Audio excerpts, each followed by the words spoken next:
start, not getting much up going offensively early on. How did you endure that? What was said in the huddle there? I just told my team, just keep fighting. You know, you get down, you don't want to get down on yourselves. At that point, it's just battle time. It's time to lock in, do some of the things you probably wasn't doing before, like 50-50 ones. You losing those battles, just get after it.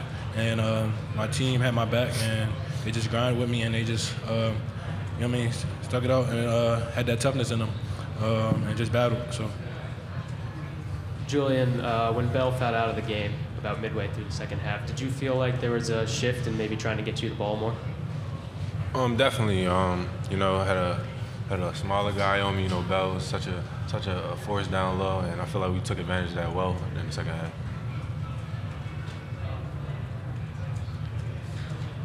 Up front. Kevin McNulty, Testudo Times. Julian, can you describe how you felt coming into this game, your first NCAA tournament game? Rocky start for Maryland, but obviously you put on a show in the second half. How did your feelings evolve over the course of the game? You know, came out, you know, everybody has a little butterflies in the stomach, you know, coming out first game, especially against such a physical team that, like, we're not used to from a different conference. And I feel like watching this film after the first half, we adjusted well, and I adjusted well, and I feel like I feel like I was able to elevate my game and elevate my teammates more, doing things off the ball, like passing, screening, rebounding, doing things that such to get us the win. Okay, we're going to Zoom and take a question from Zoom from Christopher Heidel. Christopher, you there? Yes, I'm here. Yes, this is Chris Heidel from Hermiton Radio in Baltimore. Congratulations on the win, guys. What does it mean for you guys to move on to Saturday after playing a real tough West Virginia team? It means a lot to move on because this is what you work for since the summer began. So you just got to keep going, taking one game at a time. If anyone on Zoom has a question, please hit the raise your hand button and I'll be able to get to you.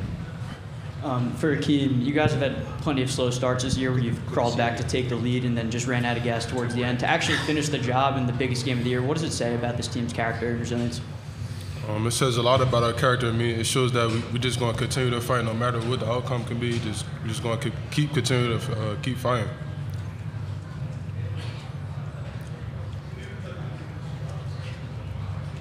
Thanks, John. We're going back to Zoom with Judith. Hopefully you guys can hear me. I just wanted to ask, I guess more about how were you guys able to come back in the first half? How are you guys able to come back in the first half to make it like a game again, and then you guys pull out the win?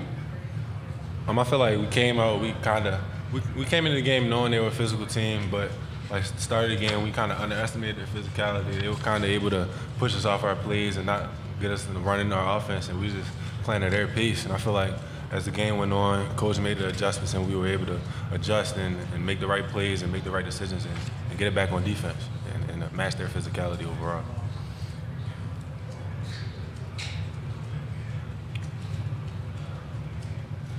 Any more questions for the student athletes?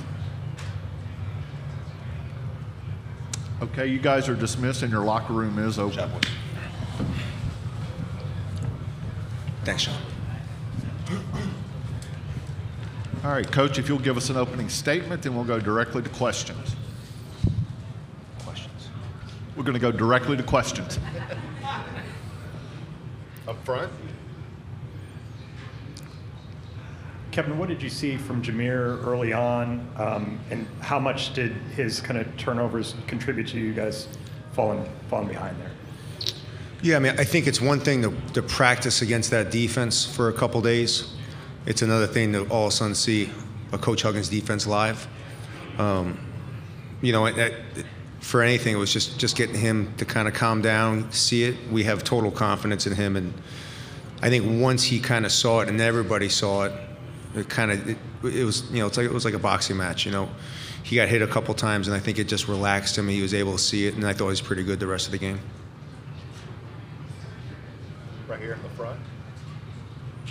Ed Lee with Baltimore Sun. Kevin, the fact that Jameer may have had his troubles, but then you had 3 other starters contributing double digits. What does that say about the diversity of this offense? Yeah, I think it's been like that most of the year. I mean, if you look at, obviously Jameer's had a tremendous year, but Hakeem's in 56% of our pick and rolls. Our scoring has been pretty balanced all year.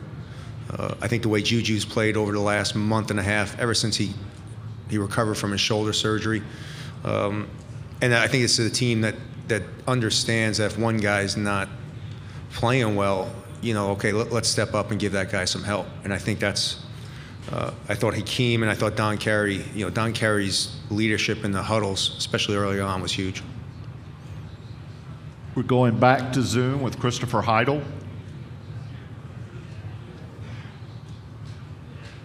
Hi, Coach. This is Chris Heidel from Herpes Radio in Baltimore. Congratulations on the wins this afternoon.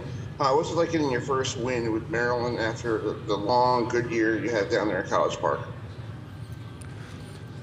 Yeah, I'm more excited for the kids than I am for me. This group, I've talked about a lot. This group they've come together. They've asked to do everything that I've asked them to do. They've had a great attitude. They've had an unbelievable work ethic. We've been down all year at certain points in the game. They've never turned on each other. They just have a great attitude. We practiced yesterday morning at 9 a.m. for close to 2 hours. And they were upbeat. They were positive. So I'm more excited about this group. Jameer comes as a transfer in. Don comes in, transfers in. Juju, Hawk, and Dante stay. It's not easy putting together a group that's gonna be so together, but you have to give credit to these young men. They've worked hard. They've had a great attitude, and I'm just excited for them.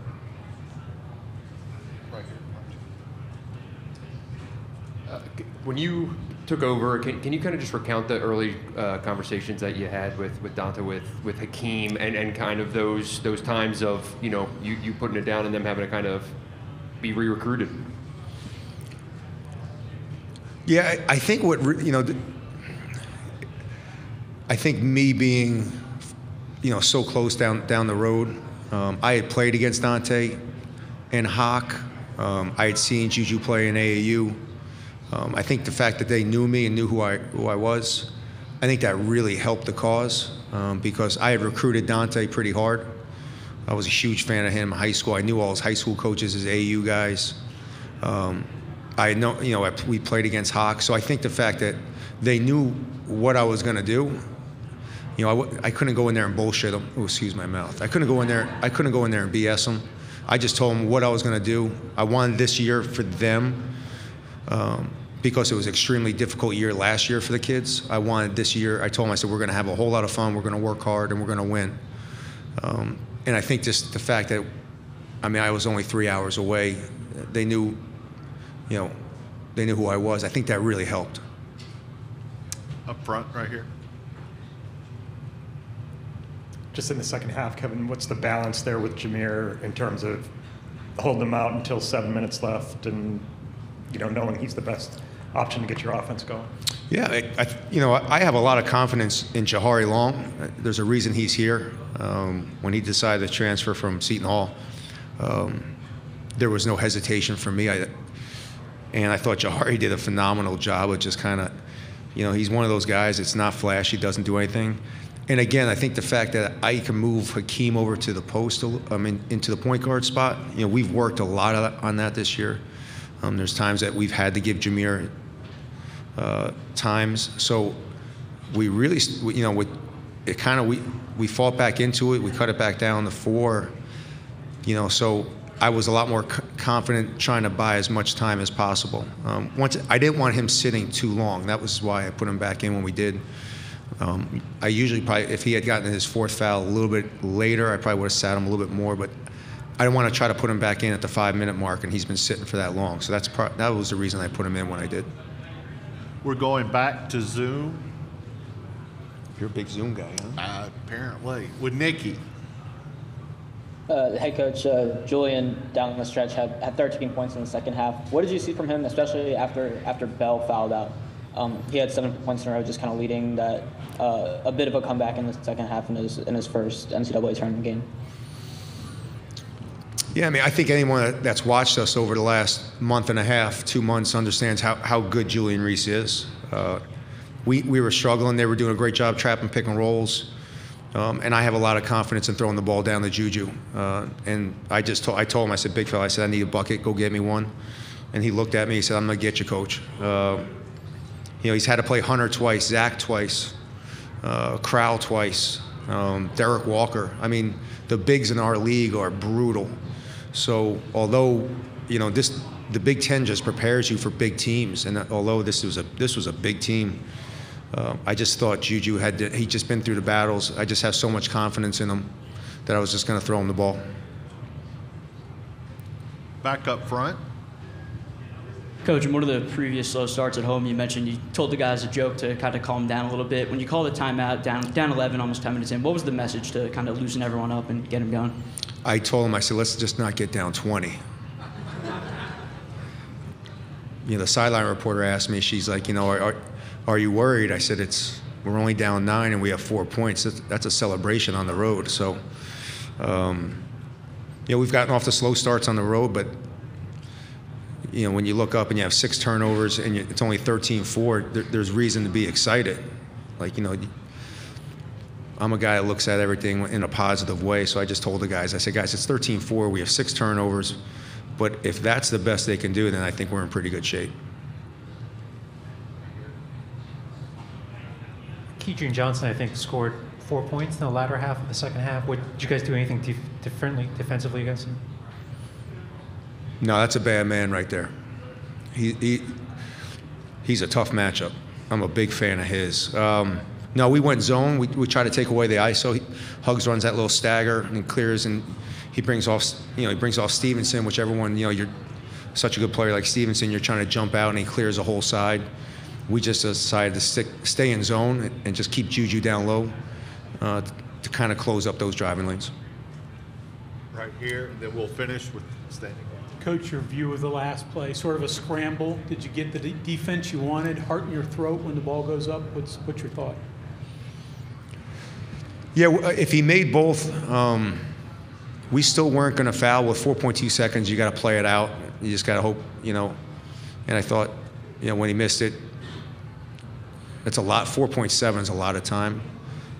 But we matched up, and if you can give up a 1-foot runner at the end of the game, you'll take it. Last question right here.